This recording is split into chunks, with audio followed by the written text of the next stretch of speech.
コンキークです。今回のテーマは、間もなくはっきりすることです。どうぞよろしくお願いいたします。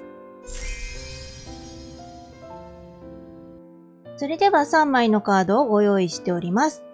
インスピレーションでお好きなカード、A、B、C の中から1枚お選びください。ご自分の占い結果だけご覧になりたい方は、概要欄のチャプターをご用意しておりますので、そちらからご確認ください。これからも様々なテーマで占ってまいりますので、よろしければチャンネル登録、高評価よろしくお願いいたします。それでは選び終わりましたでしょうか？それでは今回は、フォース集というスプレッドと、オラクルカード、ルノルマンカード、ルーンカードを使用して占います。それでは、それぞれ占ってまいります。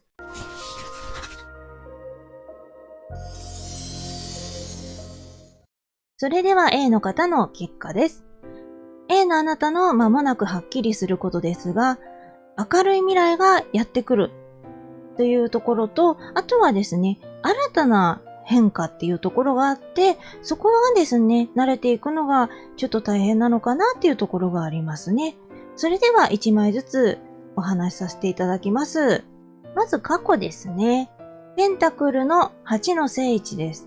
ものすごく頑張っていた時期ですね。あなた自身がここではいろいろとね、自分自身のためとか、周りの人だとか、他のね、目的のことだとか、いろいろ理由はあるかもしれないけれども、とにかくがむしゃらに頑張ってらっしゃった時ですね。で、一歩ずつ成功に近づくためにコツコツ取り組んでいたということですね。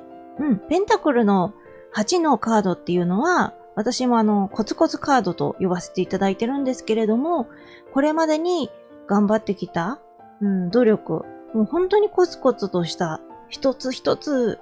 が小さな積み重ねなんですけれども、それが大きくなっていって、やがてあなたの中で身になっていくっていうようなカードになりますので、そこが過去ではすごくね、輝いていたということですね。あなた自身が頑張っていた。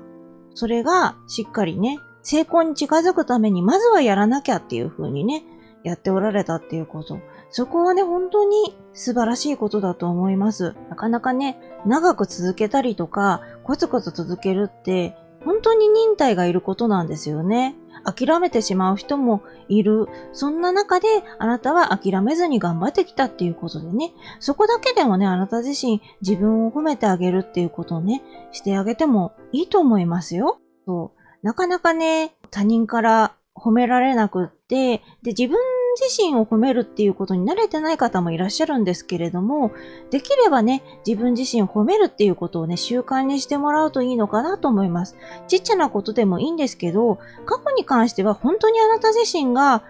一生懸命やってらっしゃったっていうことなので、すごく頑張ってきたな、自分っていう風にね、褒めてあげてほしいですね。では現在ですね、こちらがペンタクルのページの逆位置ですね。過去で頑張ってきた分疲れが出ているのかもしれませんね。それによって無駄が出てきてしまう時期っていうことで、そこはねもう過去が頑張ってきたっていうところがあるので、だんだんと疲労感が出てきてしまうっていうのはそこはね仕方がないことだと思います。今はちょっと休ませてっていう感じになってきてるのかなっていう感じですね。それで、そうなっていくと、でも自分自身ではね、多分いろいろとやらなきゃって思ってらっしゃるのかな。だからこそ無駄が出てきてしまう。やらなきゃいけないんだけど、やってるんだけど、結局その疲れによってうまいこといかないことも出てきてて、それで時間だけを費やしてしまってるっていう状況になってるのかなっていう感じですね。せっかくならね、あなた自身が時間を費やした分だけね、実りのあるものっていうのをね、手に入れてほしいなとは思うので、今は休憩っていうのでもいいんじゃないかなとは思いますね。多分ね、疲れててどうしようもないっていう時に無理してもっともっと自分をね、身を粉にして動いてしまうと、それで自分がまたしんどくなっちゃうというかね。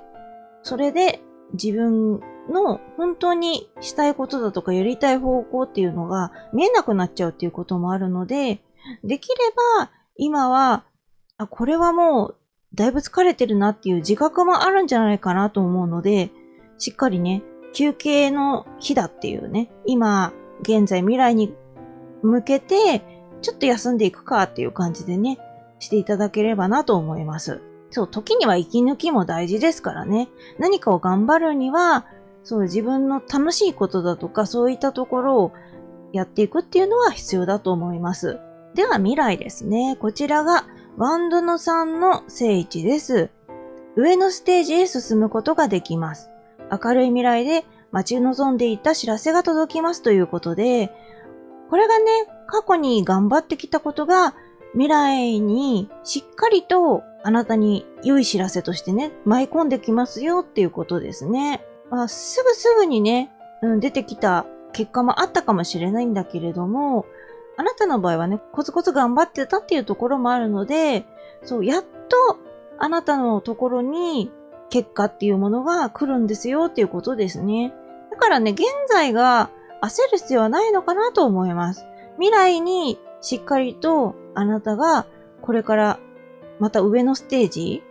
進んでいくっていうのも出てますし、明るい未来ですよね。しっかり見えてますよっていうことなので現在はちょっと休んでもらって、過去に費やしてきたいろんなことっていうのが身になって未来にやってくるっていうところをね、待つのでいいんじゃないかなと思いますね。バンドっていうのがね、情熱のカードになりますから、そう、しっかりとね、その未来においてもあなた自身がもっとやるぞっていう風にね、モチベーションが上がるって言ったらいいんですかね。そういう風になっていくのかなっていう感じもしますね。では周囲のカードですね。こちらがソードの3の逆位置です。どうしても受け入れられない人、強い拒絶ということでね、だいぶこれはね、あなた自身がもう関わりたくないって思ってるってことですよね。これはでも、しょうがない。関わりたくないって思われてるんであれば、もう関わらないことが一番だと私は思いますね。その人の意見とか、そういったところがもう真っ向から違うんでしょうね。時にはね、対話っていうのも私は必要かなとは思うんだけれども、これだけあなたがね、もう嫌だっていう感じ。こちらのカードさんがね、ハートがもう刀でズッタズタになってるっていう状態のカードさんになりますし、そう。で、正位置だとわかりやすいんですけれども、逆位置だと涙がね、溢れてるのが、下からどんどん水が溢れていくような感じなのかな。このまま行くとあなたがその涙で溺れてしまうっていうような感じになっちゃうのかもしれないので、もう息苦しくなってしまったり、自分自身が辛くなってしまったりっていう風にそうなるぐらいなのであれば、その人とはね、できるだけね、お話はしないとか、離れていくとか、そういう風にしていただくといいかなと思います。これだけ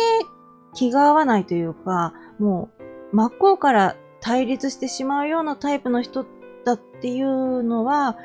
お互いがもう辛い気持ちになっちゃうと思うので、だったら二人で離れるっていう風にしていくのがいいかなとは思いますね。向こうがどう思うかは別にして、あなた自身がもう無理だって思ってらっしゃるので、それを押し殺してまでね、その人と交流する必要はないと思います。では、障害ですね。こちらがカップのページの逆位置です。弱気な心境になってしまうと、障害になってしまうかもしれないっていうことですね。それこそね、今がお疲れモードにちょっとなりかけてるっていうところなので、こういう時ってね、心の方もね、弱気になっちゃう。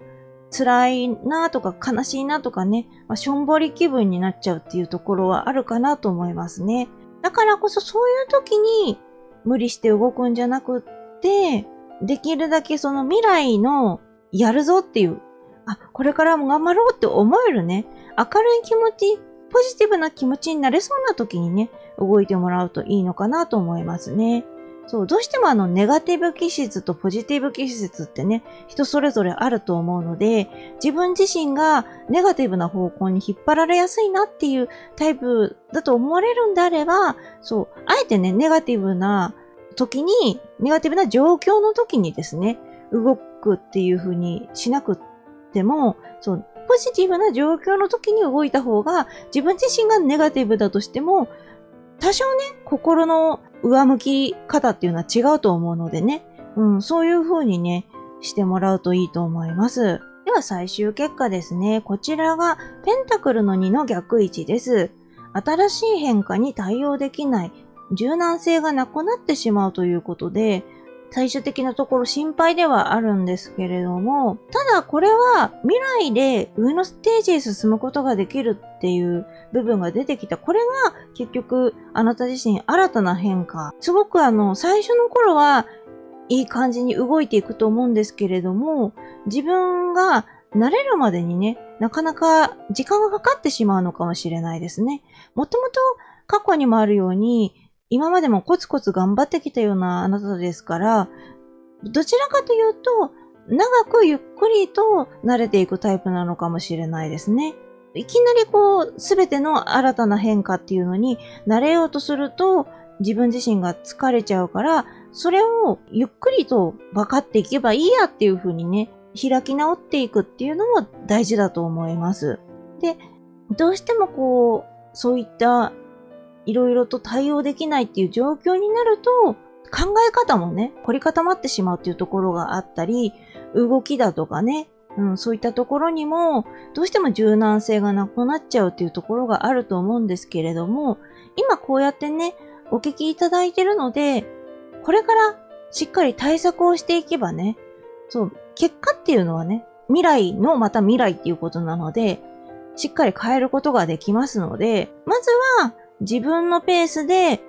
変化に対応していくこと。いきなり対応して完璧にやろうって思わなくていいので、なんかね、わかります。すぐにね、何でもこなしていけたらね、素敵ですもんね。そう、自分自身も楽ですしね、何でもこなしてやっておくとね。なんだけど、そうじゃないから、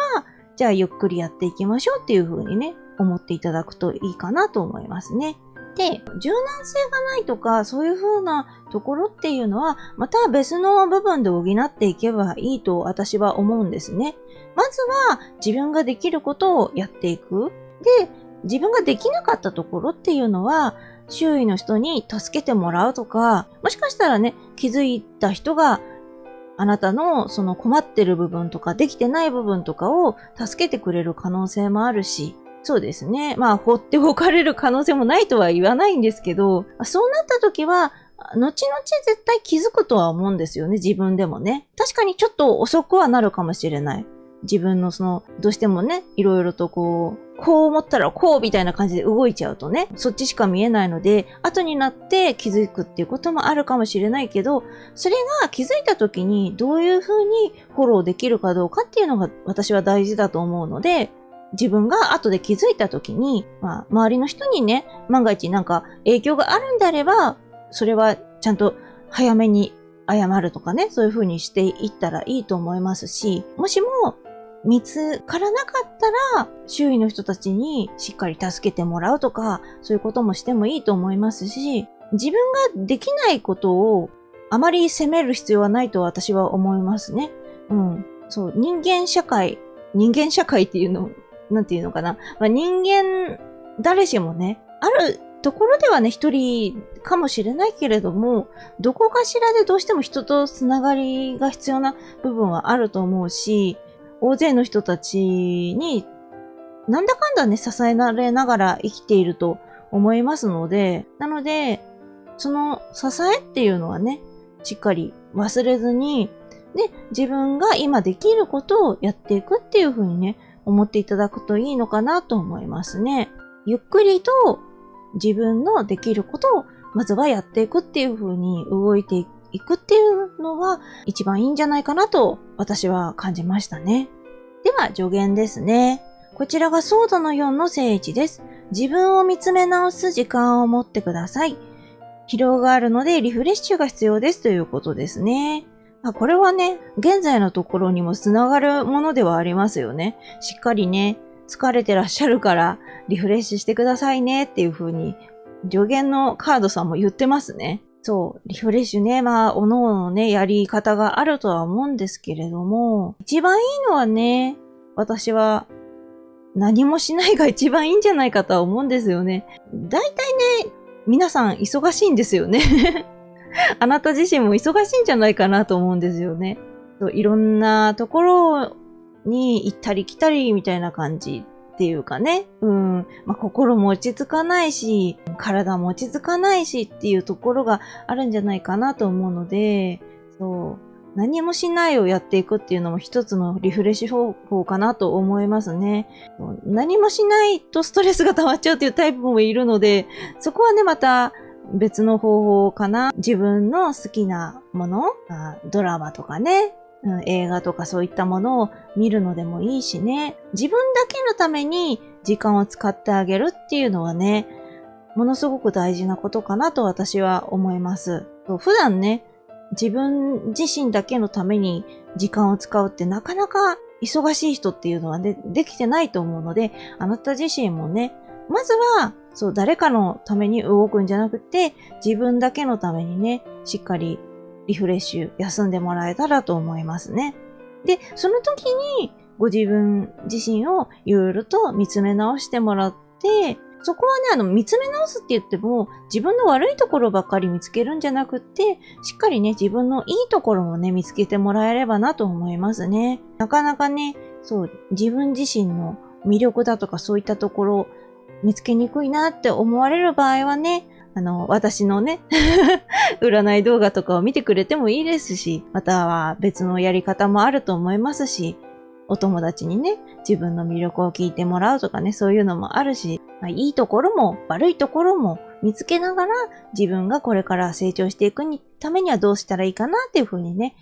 そういうところを考えるのが大事ですね。では、オラクルカードです。鏡です。あなたは何が起こっているのかを見ようとせず、自分の行動から生じるかもしれない責任を隠し、すべてを他人のせいにしていますということで、なんだか厳しいカードさんみたいな感じのが出てきましたね。そうですね。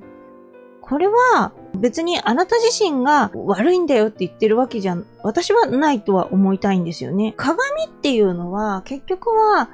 自分自身が映っていて、それを見つめるっていうことですよね。だから人の振り見て我が振り直せって言いますけれども、自分自身を客観的に見てどうかっていうのはもちろん大事ですし、さっきの助言でも出たように自分を見つめ直すっていう時間も大事だし、他のね、周囲の人たち、あなたにとっては本当にもう拒絶しかないような人もいましたしね。いろんな人がいらっしゃるとは思うんですけれども、そういった人たちをまた鏡に映しながら自分自身がどうしていくのかっていうね。自分はあんな感じじゃないからっていう風に、そうやって決めつけていくんではなくって、その他者に対してなんか嫌だなって思うところ、そういったところが自分に思い当たらないかなとかね、考えてみたり、または、その他者に素敵だなって思ったところ、そういったところを自分自身にも何かないかなって探してみたり、これも見つめ直すっていうね、ことをね、別の言い換えで言ってる感じですね。そこをね、大事にしてもらったらなと思います。では、ルノルマンカードですね。こちらが、騎士ですね。はい、ライダーです。吉報が届きます。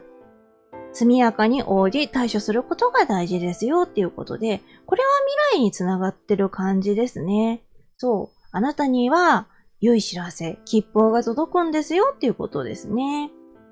で、その未来においてはですね、あなた自身がいろいろといい話が舞い込んでくるので、それはしっかりとゲットしていってくださいね。できるだけ早めにね。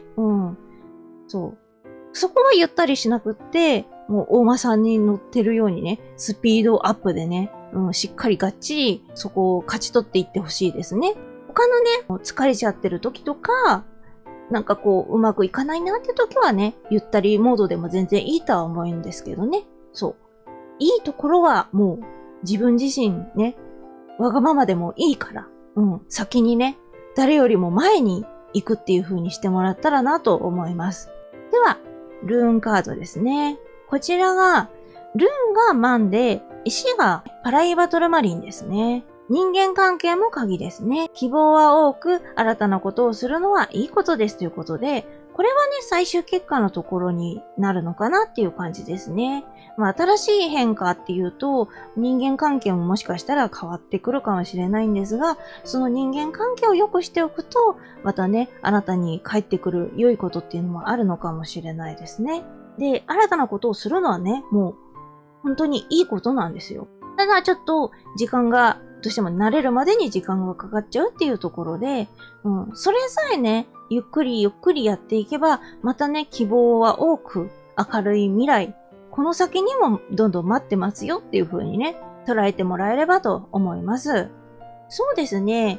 あなたの場合は、これまでの頑張ってきた、培ってきたことが大きいので、それが未来にしっかりと影響ですね。良い影響として出てるっていうのは間違いないです。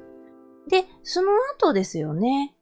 最終結果のところで、結局未来でいろいろと変わっていくこと、そう、良い影響で変わっていくことなので、もちろん良い変化なんですけれども、その良い変化の中で起こることっていうのに、全部が全部すぐ対応ができるわけではないので、そこはゆっくりしていきましょうということですね。で、あなた自身、疲れてる時もあると思うので、そこは無理をせずに、休みながらでもいいので、一歩ずつ前に進んでもらって、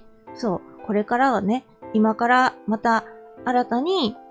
あなた自身がチャレンジしていけること、きっとね、あなたにとって良い結果をまたもたらしてくれますので、よろしければですね、こちらの方参考にされながら動いてみてください。以上が A の結果でした。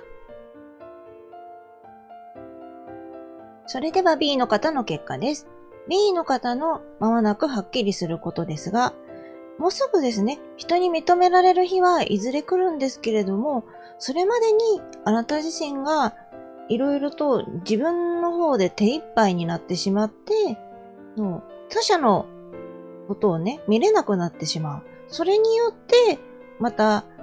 ご自分自身に困難がやってきてしまうかもしれないっていうことで、このあたりですね、受験も見ながらしっかりですね、お話しさせていただこうと思います。それでは過去ですね、ワンドのエースの正位置です。この時はやる気に満ちていた時期ですね。何でもかんでもやってやるぞみたいな感じ。で、あらゆる物事のスタートっていうことですので、過去の段階であなた自身がいろいろと始めようと思っていたっていうことですね。ここがもうスタートなんだよっていうことで、ここからあなたの今からのあなた自身の、活躍だとかそういったところっていうのが始まっていくっていう感じなので、それでは過去ですね、ワンドのエースの正位置です。やる気に満ちていた時期です。あらゆる物事のスタートだったということで、過去の段階ではあなた自身がいろんな物事をやるぞっていう感じでね、情熱に溢れていたっていうことですね。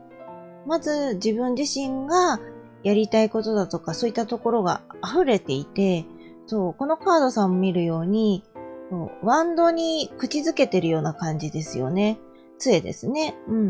情熱に口づけてるっていうことは、もうあなた自身がとにかく何でもやってやるっていうね、がむしゃらな感じっていうのを感じられますね。そこから始まっていくっていうことなので、これからどうなっていくかですよね。そういったところが気になってらっしゃるのかなっていうところですね。では現在ですね。こちらがカップの7の正位置です。現実を見失いがちな時っていうことですね。夢が多いからこそ迷いが出やすいっていうことで、過去にあれもやりたい、これもやりたいっていう風になってて、それでいろいろと挑戦してきた部分もあると思うんですけれども、そうなっていくと理想っていうものが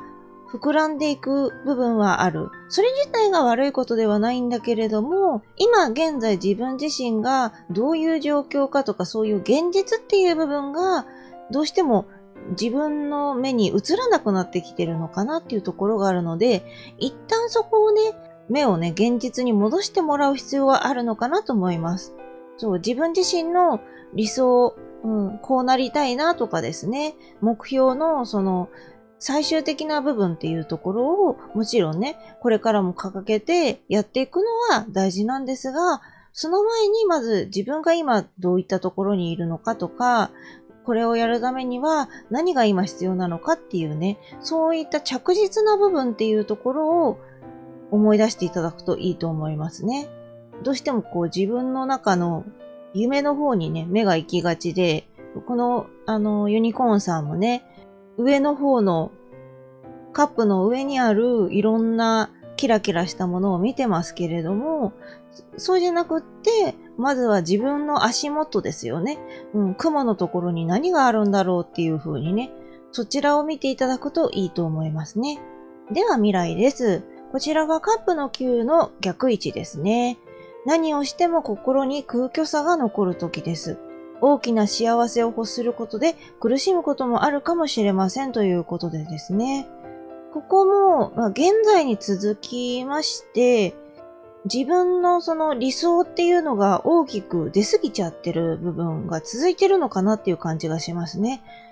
ただ、今その現在のお話をさせていただいたので、そこから軌道修正していただくと未来の部分も変わっていくのかなとは思います。未来の部分で今はその方向で行ってしまうと自分の中でどんなことを頑張ってもあれだけね過去でいろんなことをやりたいっていう風にねやる気に満ち溢れていたあなたがどんなことをやってもなんだか自分の中に虚しさが残る。こうなるはずだったのに、こうならなかったなとかね。なんかある程度、結果が出てきてるのかもしれないですね。全体の結果っていうんじゃなくって少しずつね、中間発表みたいな感じですよね。自分の中で、一部の結果が現れることによって、あれ、もうちょっとこうなるはずだったのになっていう部分が出てきているのかもしれないですね。で、これはね、本当理想とか、幸せをつかみたいとか、当たり前ですけどね。それはありますよね。そこをね、ないがしろにしなさいって言ってることじゃないんですけれども、ただ、あまりにも自分が今持っている以上のものを欲望として持ってしまうと、結局そこが自分にはなかなかね、与えられないっていう風になってしまう。で、不満が出てきてしまうし、辛いなっていう風な、ネガティブな気持ちの方が先行してしまうことになるので、幸せ探しとか言いますけれどもね、それもなんか、自分のいる場所で幸せを見つけなさいっていうのも、それもおかしい話ではあるとは思うんですけれども、ただあなた自身ね、いろいろこれから頑張っていこうとかね、やっていこうっていう気持ちがあった上でのやってきたことっていうのがあると思うので、その中で絶対ね、全く手応えがないわけではないと思うんですよね。ただ、自分の欲しかったものよりも少ないのかもしれない。それが不満とかにつながるのかもしれないけれども、まずは自分が得たものっていうのを幸せに思う必要はないのかもしれないけど、一応これが成果なんだっていうふうにね、確認をすることは必要ですね。でもこれはね、結局、現在から続く未来っていうことなので、もちろんね、現在でいろいろと変わっていけば、未来も変わっていくので、ここでまた幸せをね、得るっていう可能性はありますよね。あなたが欲しいなと思ってた十分なそれ以上の幸せっていうのがね、得られる可能性もあるので、そう。これをね、またいろいろと聞きながら、自分自身で、工夫しながら進めていくことが大事ですね。では周囲ですね。力の正位置です。信頼関係があり、協力し合える関係の人がいらっしゃるということで、周囲の人間関係にはかなり恵まれているようなので、そういった方たちとしっかりとチームワークを持つというか、そうですね、協力し合えるっていうことは、あなたといろいろと助け合いながら頑張っていける人がいらっしゃるということだと思うので、自分だけではどうしても行きつけない場所があるんであれば、その周囲の人たちの力も借りながら、動いていくっていうのがいいのかもしれないですね。力のカードだから、そのものですよね。力。あなた自身に力を分けてくれる人がいるっていうことですね。それでいてこのカードさんっていうのは、優しさも持っているカードだと思うので、元々のね、カードさんとかがあるんですけれども、そのカードさんもね、ライオンさんを、もちろんね、手なずけてるようにも見えるし、優しく包み込んでるようにも見えるし、で、私のカードさんもね、こうやって可愛らしい風船のね、ライオンさんとかいらっしゃいますけれども、こういう柔らかさというかね、優しさっていうのもあるカードになりますので、そう、あなたの周りには、パワーを分けてくれる人もいて、その中で優しさもくださる方もいらっしゃると思うので、もう自分だけではどうしようもないって時は、しっかりね、相談していただければと思いますね。必ずね、助けてくれる人がいるはずなので、ぜひね、周囲の人に頼ってみてください。では、障害ですね。カップの6の正位置です。大切なことを忘れている。初心に戻る必要があるということでね。これが障害になるっていうことは、やはり何か現実を見据える必要があるっていうね。現在のところであったようなところが障害になるんだなっていうことですね。自分自身が理想のその上の方を見すぎて、下のね、足元っていうのが見えなくなってしまう。それが実はね、あなたにとって大切なことだったんだよっていうことがあるってことなので、これはね、もう現在のところですね。現在のところとつなげて考えて、こういうところを気をつけていこうっていうふうにね、思っていただければいいんじゃないかなと思いますね。で、過去にはね、あなた自身が、抱いていたね、思いというか、希望とかね、熱意とかそういったところがあると思いますので、そこにね、一旦自分はどういうところを目指してたんだったかなとかね、自分はどうなりたいんだったかなとかね、そういうところを戻ってもらって、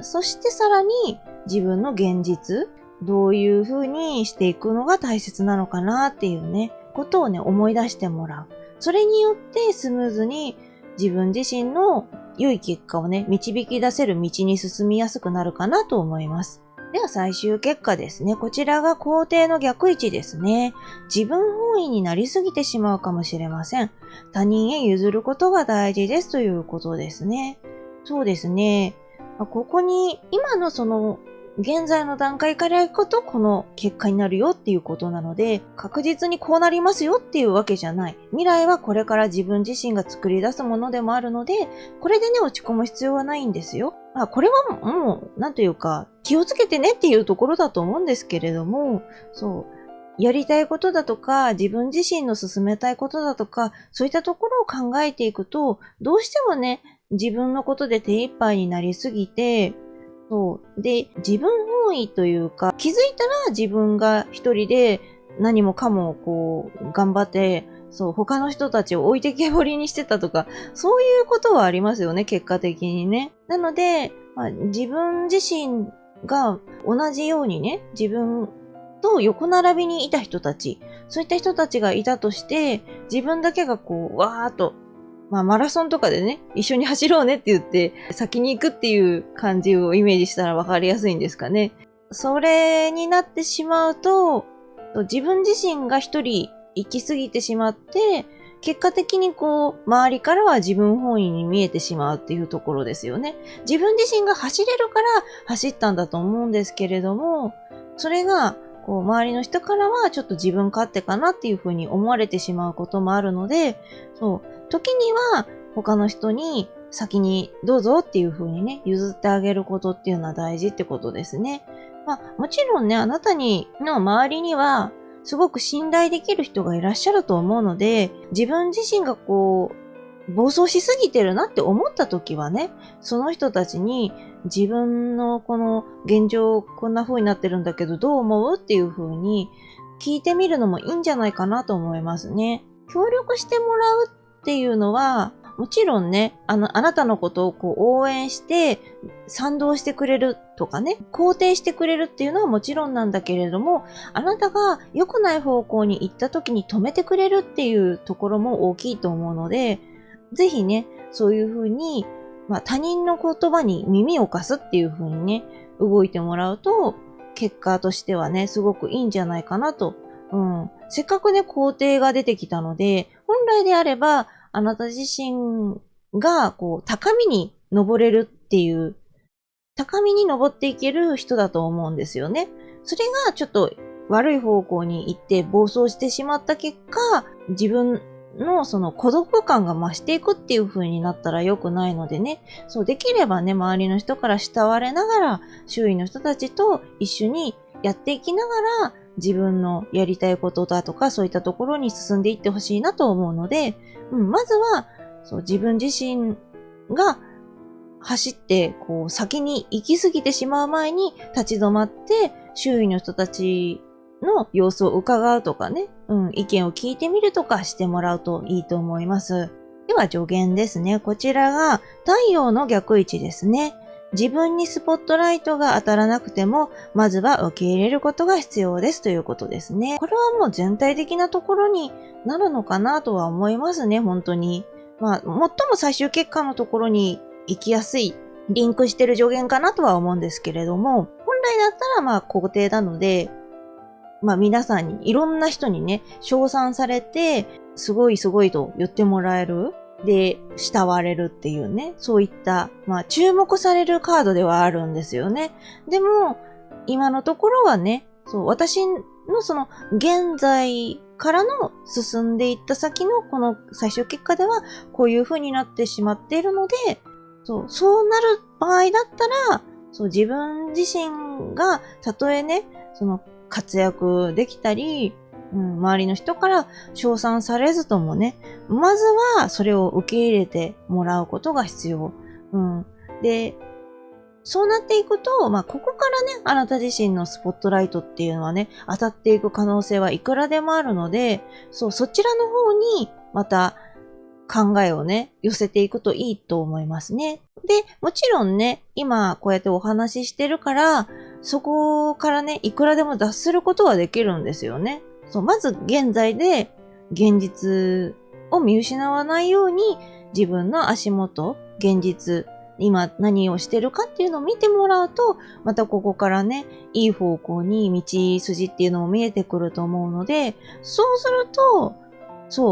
もっと早くね、あなたにスポットライトが当たって、周囲の人たちもあなたのことを尊敬したり、称賛したり、褒めてくれたりとかね、そういったものも早まると思いますので、まずはね、この占いを見てもらって、自分がどうするかっていうのをしっかりね、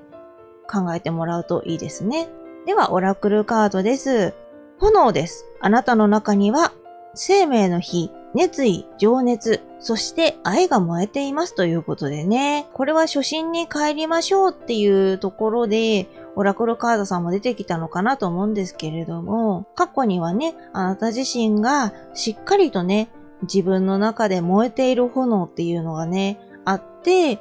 で、それをね、これからどんどんと自分の情熱を燃やしていって、動いていくぞっていう風になっていたと思うんですよね。それがだんだんと炎が小さくなっていくっていうね、こともあるんですけれども、そういった時に自分のかつて燃えていたこと、炎っていうのをね、思い出してもらうといいですね。オラクルカードさんのこのね、ゴーゴーとした火、そういったところをね、また見ながらね、自分はそうだ、これぐらいの情熱を持っていたんだっていう風にね、思い出してください。そしてルノルマンカードですね。こちらがクマです。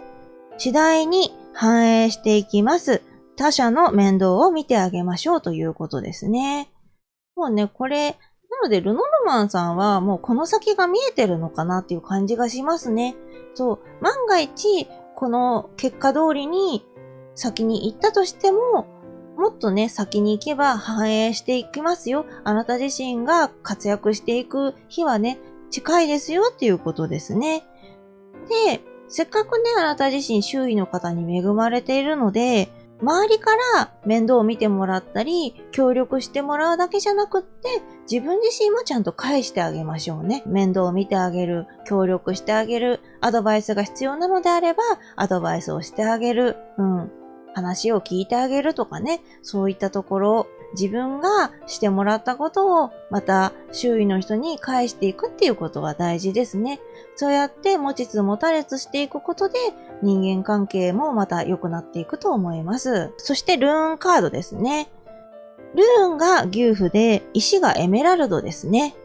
人に認めてもらう日はいずれ来ます。心を強く持ち、自分に幸せな贈り物ももらえますということですね。ルノルマンカードさんとルーンカードさんがね、似たような感じかな？ちょっとね、もっと先、最終結果より先には、あなた自身が必ずね、他者に認めてもらったり、称賛してもらう日が来ますよっていうことですね。で、それまでは、凹むこともあるかもしれないし、こんなはずじゃなかったって思う日もあるかもしれないけど、そういう時は、まず自分の現状で今何ができてるか、自分これだけできてるんだからすごいじゃないか。じゃあ、ここからどうしたらいいんだろうなっていうふうに考えて、気持ちをちょっと切り替えてもらう。もちろんね、すぐ切り替えるのは難しい人もいらっしゃると思うので、そこはね、無理なくゆっくりと休みながらね、考えを変えていってもらうっていう風にしていただくといいかなと思いますね。そういったことで心を強く持って、そうすると、いずれ自分のところに幸せな贈り物、あなたが望んでいたことっていうのがちゃんと来ますよっていう風にね、捉えていただくといいと思います。そうですね。全体的に結果としてはね、辛口な感じのものにはなったんですけれども、私の方でも何度もお伝えはさせてはいただいてはおりますけれども、絶対にこのルート、道に行くとは限らないんですよね。占いよりも、やはりあなたが未来を変えていく力の方が強いので、なので、現在のところを知ってもらったので、そこを今からまたしっかりと変えてもらって、そうすると未来も少しずつ変わっていきます。で、最終結果のところももしかしたら皇帝のカードさんが正位置になる可能性もあるし、もっともっとね、早めにね、あなたのところにね、素敵なプレゼント、贈り物がね、来るっていう可能性もありますので、もしよろしければですね、こちらの方参考にされながら、できればね、あなた自身の素敵な未来に向かって道を探ってみてほしいなと思います。それでは B の結果でした。それでは C の方の結果です。C の方の間もなくはっきりすることですが、あなた自身がやりたいことを貫くことができる、そういった道を選べそうですね。それではですね、1枚ずつお話しさせていただきます。それでは、過去のカードですね。ソードの4の逆位置です。回復が完了し、再び動き出した時ですね。ということは、あなた自身がしばらく休止の状態にあったことがあったってことですね。過去の段階で。頑張ってらっしゃったんですけど、それがとりあえずはうまくいかないというか、いろいろとご自分自身のプライベートとか様々なところで何かあって進むことができなかったので、それを進めずに一旦お休みされてたっていう感じですかね。再び動き出して、またこれから頑張るぞっていう時だったってことですね。で、ストレスもね、解消しやすかった時期っていうことなので、あなた自身が自分の体とか心身ね、心も体も守るっていう方向に行ってらっしゃったのかなと思うので、ご自分自身をね、大事にするって何より大事なことですからね。それを一番に考えてされてたっていうことはね、いいことだと思いますし、素敵なことですね。それで、ここからやっていくぞっていう風になっていらっしゃって、そして今のところに行くのかなと思います。では現在ですね、こちらがカップのページの正位置ですね。穏やかに受け入れ、自分の力に変える、豊かな発想力が武器になりやすい時期っていうことで、ここでね、かなりあなた自身もう充電がバッチリなので、自分の力っていうのを発揮できてる様子ですね。で、これまでの経験値とかの高さとかそういったところから、しっかりね、発想力も出てくると。他の人が思いつかないようなね、こととかもしっかりと提案できるような感じになっていくのかな。むしろ自分が動くためにね、そうやっていろいろと考えられるっていう方向かもしれないですね。そういった部分で武器になりやすいっていうところがありますかね。自分のそのカードさんの絵柄とかを見てても、あなたの、ユニコーンさんがあなたと見ると、お魚さんがピョーンって飛んできて、こんにちはっていうしてる感じなので、人間関係っておいても、他者とのね、つながり、そういったところもね、調和が取れているのかなっていう感じがしますね。あなたが心が穏やかっていうのもあるので、優しい気持ち、他者の人たちも受け入れられるっていうね、そういう準備万端なところなのかなと思いますので、人と話しながら、しっかり自分自身も成長していけるっていう時だと思いますね。では未来ですね。忍者の正位置です。現在から平穏な日々が続きます。信念があり、やりたいことを貫くことができますということでね。現在に続いて平穏な日々が続いていくっていうことでね。もうここはね、平穏な日々って何より大事かなと思います。波乱万丈な時っていうのはね、もうなくなりますよと。あなたにとっては、これからは平和なあなたに攻撃的なものとかそういったものがね、及ばないように癒しの時っていうのを過ごせますよっていう風に解釈してもらうといいのかなと思いますね。その上で忍者の正位置、大アルカナ出ておりますね。忍者っていうのは経験値の高さとか、知的な部分とか、そういった部分も過去の経験を活かして動いていけるっていうところもありますし、で、自分自身が落ち着いていろいろと考えられるっていうこともあるので、ますますね、自分自身のその力っていうのを発揮できるかなと思いますね。で、その上で自分の考えていること、信念ですよね。そういったものを貫くことができる、やりたいことね。それはね、すごく大事なことかなと思いますね。やりたいことを貫くってね、本当に難しいことだと思います。どんなにね、自分がやりたくてもどうしても邪魔が入ってきてしまったりとか、そう自分自身の体調とか、心の落ち込みとかそういったところで、どうしてもね、うまくいかないとか、思った通りに進むことができないとか、そういうこともあるんですけれども、そういう風になりにくいのかな？どちらかというとね、ゆったりとした時間が過ごすことができて、さらに自分自身のやりたいことをやっていくぞっていう風な道がね、見えやすいっていうところですね。あなた自身がすごく頑張ってらっしゃることが、これからはしっかりとね、自分の結果としてね、返ってくるような、そんな予感がいたしますね。では、周囲の方ですね。これがどういった方かっていうのが、正義の逆位置ですね。利益を優先する関係の人っていうことで、これだけだとなんかあんまり良くないような気もするんですけど、これはね、いい方向に捉えられる可能性もあるかなとは思いますね。損得で付き合うっていうと、ビジネスライクな感じになるのかな。そっちの方で考えるといいのかなっていう気はしますね。なので親しみを持って、友人だとか、恋人だとか、ご家族だとか、いろんな人間関係ございますよね。ただの知人とかそういうのでもいいんですけれども、その中でも、そうですね、親しみだとか、協力し合えるだとか、っていうよりは、心から信頼し合って協力し合えるっていうよりは、利益を優先するっていうことなので、お互いに何か得することがあって、じゃあ、それで、共闘していきましょうみたいな、協力していきましょうみたいな感じでやっていける人なのかなと思うので、これはね、もう考え方次第かなと思いますね。そういった自分自身が、もう利益だけを追求するような人とは付き合いたくないって思われるんであれば、もうそういった方とはね、別にあえてお付き合いする必要はないとは思います。交流する必要はないとは思うんですけれども、もうそういったお互いにもそれが分かりきった上で、しっかりとお互いの利益を残すために、それぞれ関係を築いてやっていくっていうのが、もう全然大丈夫だよという、自分自身で理解しながらやっていけるっていうタイプの方は、こういった人と、交流していくことで、もしかしたら自分の得する情報とかもね、得ていけるっていう可能性もあるので、そう、分かった上で付き合っていくっていうことが大事かなと思いますね。うん。何にも分からずに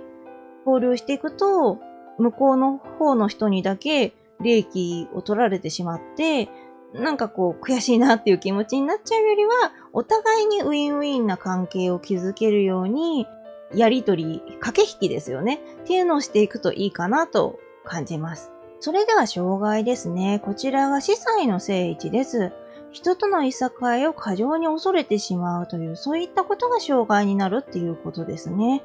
他の人に嫌われたくないとか、人と争いたくないとか、そういうのはあると思いますね。仕方がないことだと思う。怖いのはね、人間関係できればうまくやっていきたいし、喧嘩とかも起こしたくないでしょうしね。ただ、それを過剰に恐れてしまうことで、本来だったら交流できる、した方がいい。交流した方がいい相手と距離を取ってしまって、自分自身のせっかくのね、ご縁っていうのがどんどん減っていってしまうっていう可能性があるんですよね。あなた自身のその経験値とか知識とかそういったところはしっかりあるとは思うんですが、それだけではどうしても補えない部分っていうのはあるので、そういった時に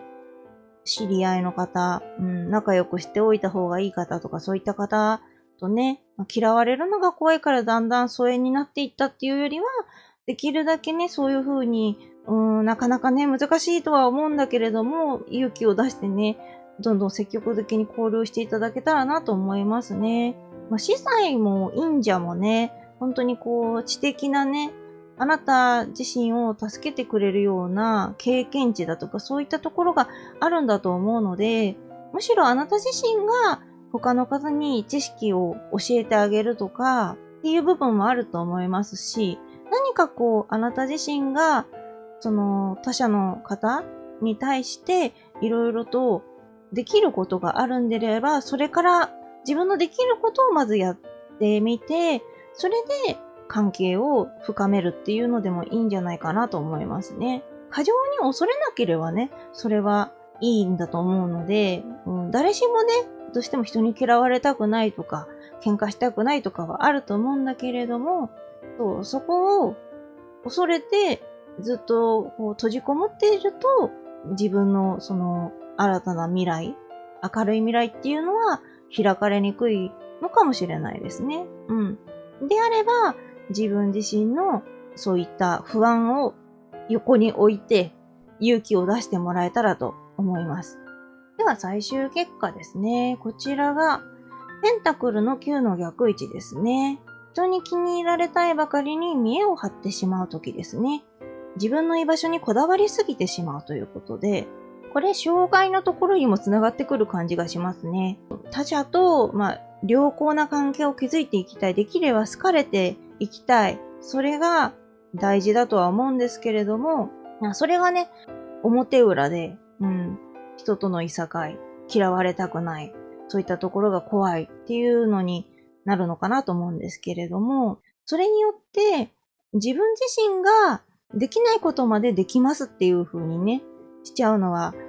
絶対その後にね、できなかった時に失望させてしまうし、信頼を失ってしまうっていうところがあると思いますし、変にね、自分をよく見せようとする必要はないのかなとは思いますね。そもそもあなた自身が持ってるものが十分大きいものたくさんあるので、何もね、あなた自身が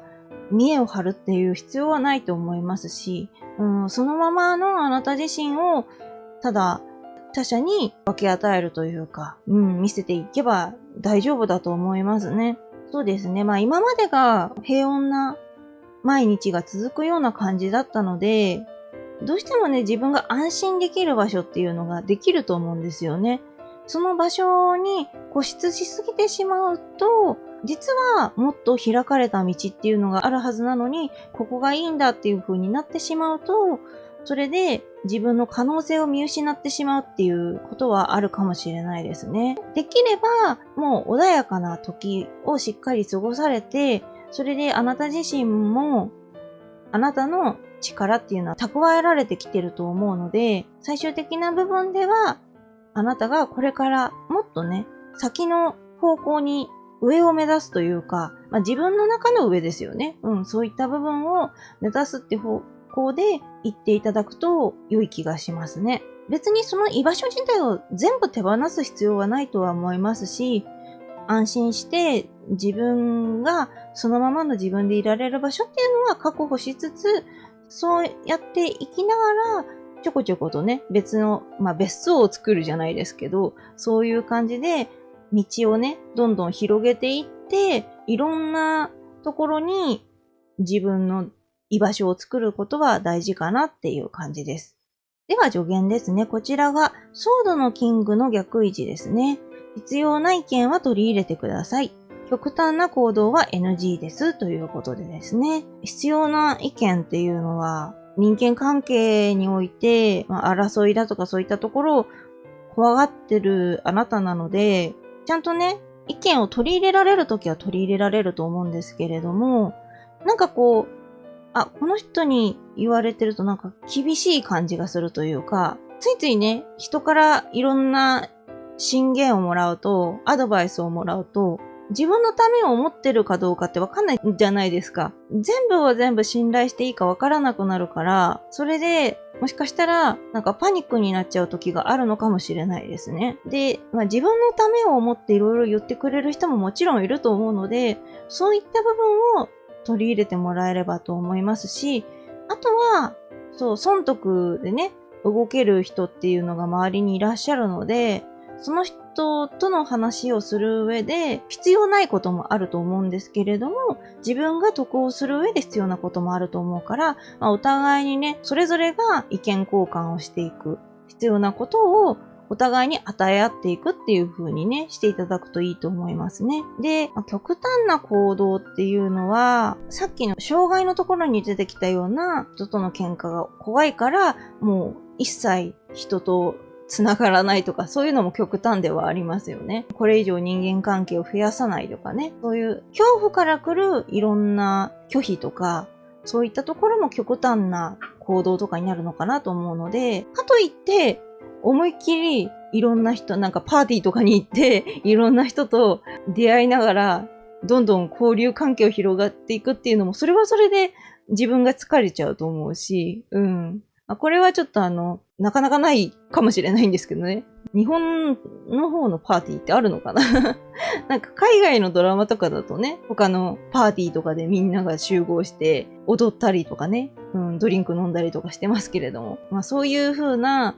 いろんな人がいる場にわざわざ行って度胸試しをするっていうことも、それも極端かなとは思うので、一定数あなたの近くにいらっしゃる人たちとうまいこと関係を築きながらですね、新たに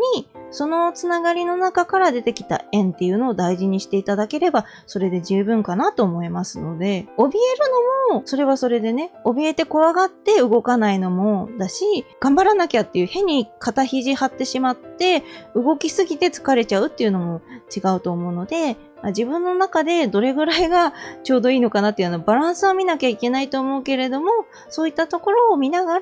動いてもらうっていう風にしていただければですね。では、オラクルカードですね。こちらが鏡です。あなたは何が起こっているのかを見ようとせず、自分の行動から生じるかもしれない責任を隠し、すべてを他人のせいにしていますということで、これはね、この言葉だとちょっと厳しく聞こえるかもしれないんですけれども、人からよく思われたいとか、そういったところで見栄を張ってしまうとか、そういったところも、このオラクルカードさんは気をつけてねって言ってくれてるのかなっていう感じがしますね。鏡っていうのは本来自分自身を映すものですよね。自分がちゃんと身だしなみが大丈夫かなとかそういうところだと思うんですが、占いとかにある鏡ってどっちかっていうと心を映すとかそういう方向、内面かなって私は思うんですけれども、そういった面で、自分自身の内面っていうのを見直すことは大事ですよっていうのもあるし、あとは他人、他の周囲の人たち、そういったところを見つめながら自分自身を見つめ直すことも必要ですよっていうことで、自分がいいと思ったこと、嫌だなと思ったこと、そういったものっていうのは、鏡として見てもらって自分が気をつけなきゃいけないことだなと思ったり、自分はもっとこういう風にしていったらいいなという風にね、自分を見つめ直す時期をちゃんと持ってくださいっていう風にね、捉えてくださればいいかなと思います。では、ルノルマンカードですね。こちらが庭ですね。できるだけ人の中に出ていこうっていうことでね、やはりこの辺繋がってますね。人との交流を恐れて、あまり出ないのは良くないから、できるだけね、人と接することは忘れないでくださいねって言ってますね。ってことは、これだけね、いろんなところで出てくるってことは、あなたにとって大事なのって、人との交流なのかもしれないですね。もともとね、あなた自身が持ち合わせてるものがあるし、あなた一人でできることって十分あると思うんですよね。でも、それだけじゃ、これから先、もっともっと進むには足りないのかもしれない。他の他者の人たちの力を借りることによって、また知識を蓄えていき、で、得することだとかそういった情報を得ていき、それによってまた未来っていうのが開かれていくっていう風にね、考えてもらったらと思います。それではですね、ルーンカードですね。こちらが、ルーンがマンで、石がパライバトルマリンですね。考えの違う人と話し合うことで理解ができます。新たに物事を進めていきましょうっていうことでね、連続して人間関係の話が出てますね。考えの違う人っていうのは、そうね、考えの違う人と話し合うと、意見っていうのはね、また違ってくるので、こういっ